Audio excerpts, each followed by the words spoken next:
ஏதோ கூலிங்கா சாப்பிட்டுருக்கா, அதான் இப்படி இரும்புற.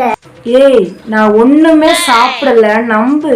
இல்ல, ஏதோ சாப்பிட்டுருக்க, சொல்லு. நான் அம்மாட்ட ஒன்னும் சொல்ல மாட்டேன்.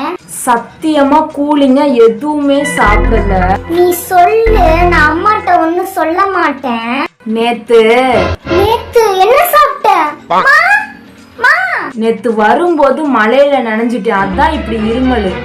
ஓ, ஓகே ஓகே, அதானே பார்த்தேன். என்னை விட்டு ஐஸ்கிரீம் சாப்பிட்டா அம்மாட்ட போட்டு விட்டுருவேன்.